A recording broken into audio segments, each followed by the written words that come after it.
The first thing I would like to say before starting off in this video is rest in peace Akira Toriyama. When hearing about his passing in early March this year, it truly brought me sadness to my heart just because of how much joy and happiness that he has brought me through his stories. His world and his characters absolutely brought me so much joy as a child and even now as an adult. His work and dedication has truly put on so many smiles around this earth, and it has truly helped me with some of the darkest points in my life with the world of Dragon Ball. As somebody that has truly been touched by your work, all I would like to say is, thank you, and rest in peace. Dragon Ball and Sonic have always been huge parts of my life, but I've always wondered why I've been attracted to those specific franchises. And when it comes to which one I prefer more, I truly can't pick between the two as they are both my favorites and both impacted my life so much. But what is the reasoning why I can't pick between the two series and why am I so attracted to the both of them? And after doing an immense amount of research and seeing why I decided to pick these two series as my favorite and trying to see if they were similar at all, I was quite surprised. And that's what I'd like to do today, is point out some of the similarities between the two series and kind of my thoughts on the similarities between them. I think the most notable and obvious one is definitely going to have to be Super Saiyan and Super Sonic. These two are definitely very similar when it comes to design, with having spiky hair, a golden aura, and an immense amount of power. And both Goku and Sonic relying on this power to help them beat their greatest foes. While Goku as a Saiyan is just easily able to tap into the Super Saiyan ability, Sonic actually needs to absorb the 7 Chaos Emeralds. But at the end of the day, their look is very similar, and these came out around the same time. And their powers ultimately aren't that different.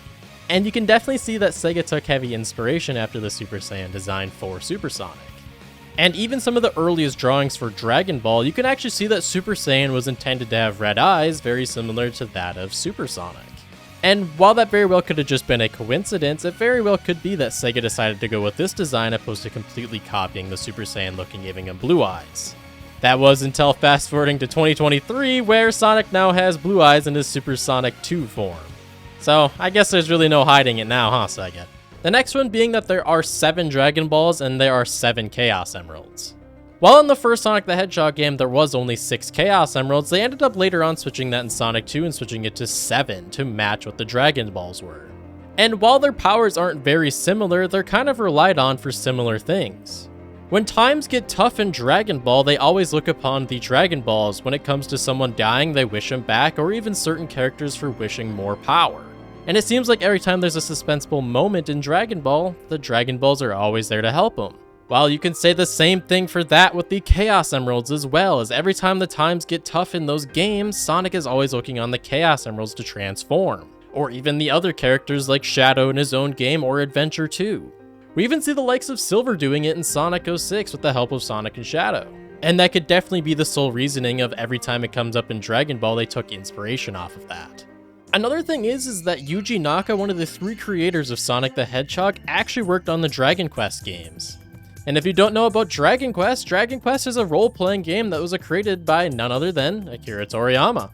And while on his time in Dragon Quest, he could have definitely taken heavy inspiration off of designing Sonic at the time from his time at Dragon Quest. It's even stated that Yuji Naka and Akira Toriyama were actually very good friends. It may even be behind the scenes that we don't know about, as Toriyama might have helped out with Sonic at the time. Who knows? But you could definitely see where Yuji Naka could have taken heavy inspiration off his good friend. And something that you could potentially endlessly talk about is actually the character comparisons between Dragon Ball and Sonic characters. And many people will say that Goku is similar to Sonic. I would kind of like to disagree. While I do agree that they're both the pure-hearted heroes within their stories, I don't think their personalities are that similar. While I do think that they are both cocky and they both can be kind of arrogant at some times, I think that Sonic is a little bit more serious than Goku is. Goku is always looking to fight and he's always looking forward to the next fight and seeing how strong his opponents can be. Could the same be really said for Sonic? It kind of seems like every time he battles Eggman, he's just kind of annoyed and just kind of want to relax every once in a while. While there definitely are similarities between the two, I think they are still slightly different. And I would say that Goku is a lot goofier than what Sonic is. Sonic has his moments where he can be silly and even funny, but Goku is always kind of like that. I mean, to be quite blunt, Goku can just be stupid at times. I wouldn't say the same for Sonic. If anything, I would almost say that the Sonic Prime iteration of Sonic is almost most similar to what Goku actually is, where he's a little bit more goofier and a little bit more uneducated on certain things. but at the end of the day, they both have pure hearts and both are doing what's best for humanity. The next is Shadow and Vegeta. With both being the biggest rivals to the main characters with Goku and Sonic, but also being the same species as them, as Shadow being a hedgehog like Sonic and Vegeta being a Saiyan like Goku. And both have somewhat of similar personalities, and I would say they're more comparable than Goku and Sonic are. They're both very arrogant beings, and both always kind of believe that they're in the right, and they quite literally don't like to listen to others. And Vegeta always screaming about how he's a Saiyan prince and being very prideful in that.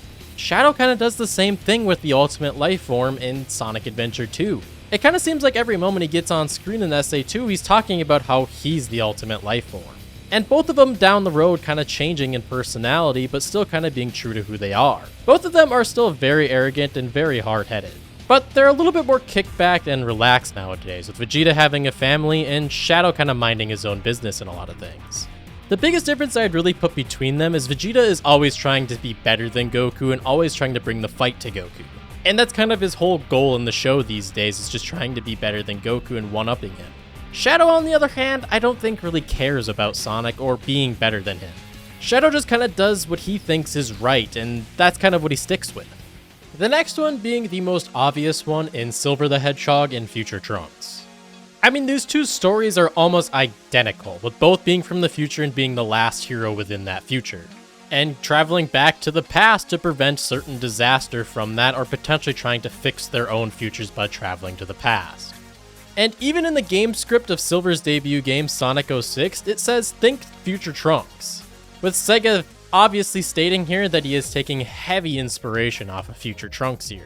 Another thing that's kind of interesting is Vegeta is the father of Trunks. So would that mean that Shadow is the father of Silver in the future that we don't know about? I mean, in Sonic and the Black Knight, Shadow is to be Sir Lancelot, and Silver in the game is actually Sir Galad.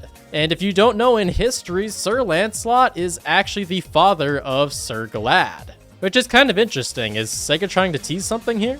Another being Dr. Eggman and Dr. Gero. Many people might think that Frieza and Eggman might be similar, but I'd like to disagree with that. While they might just fly around in pods and have a whole army behind them, I don't think they're that similar when it comes to personality, and Eggman isn't nearly as evil as what Frieza is. Instead, I'd like to say Dr. Gero. Dr. Gero is always creating androids and different robotic things, and he's a mad scientist. And he's always trying to hunt down and kill the main character. Sounds a lot similar to the Dr. Eggman that we know, with always creating insane inventions and different machines. I think a direct comparison would be the androids to Metal Sonic, and that could be a heavy inspiration off of that. And the next one being Chi-Chi and Amy. Chi-Chi being Goku's wife, with being very strong but also very short-tempered. The same can also be said for Amy Rose. While I know that she's not Sonic's wife or anything, but she does have a love interest for Sonic and is very short-tempered. And yet both of them are very strong and both rely on their weapons. Amy relying on her Pico Pico hammer and Chi-Chi relying on her big fan. While their weapons might do different things, it's just kind of funny how their personalities are very similar and they both use big weapons. The last one that I'm going to put on here is Knuckles and Piccolo. Both being seen as villains early on and end up being friends with the main character, and both kind of having similar guardian titles to them. Piccolo originated from Kami, which is the guardian of Earth, and Knuckles protects the Master Emerald on Angel Island. It's also kind of ironic how they both are in the sky. And typically the guardian is responsible for the Dragon Balls, similar to Knuckles being responsible for the Master Emerald. And even both of them just kind of being rivals to the character every once in a while and helping them train and also being good friends with them. I do kind of think that their personalities are quite a bit different. Knuckles is pretty straightforward and pretty confident in himself, where Piccolo, on the other hand, is confident in himself, but he's more of a strategic type of person. He kind of thinks about what he's going to do and the way that he's going to fight. Knuckles just kind of charges in and just starts throwing fists at people.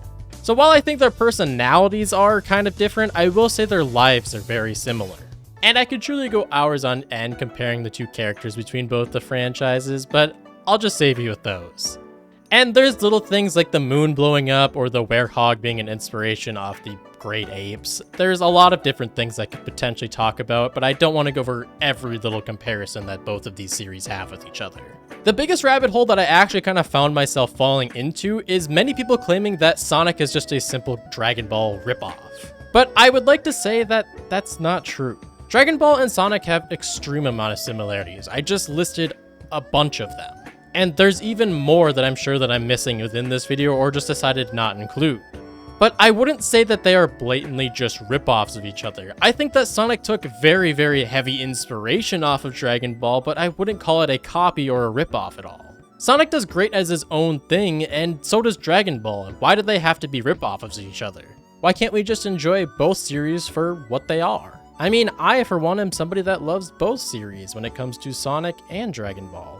I've seen absolutely every episode of Dragon Ball when it comes to anime, and I've played every Sonic game. I love both the series equally, and I always will. And I would almost guarantee that most Sonic fans actually love Dragon Ball just as much as I do. Instead of calling them copies or rip-offs, just enjoy them for what they are. At the end of the day, they're both great franchises that have both succeeded in their own ways.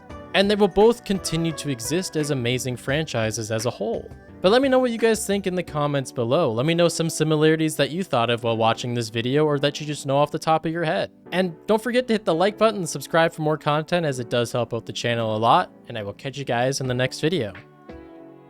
Peace.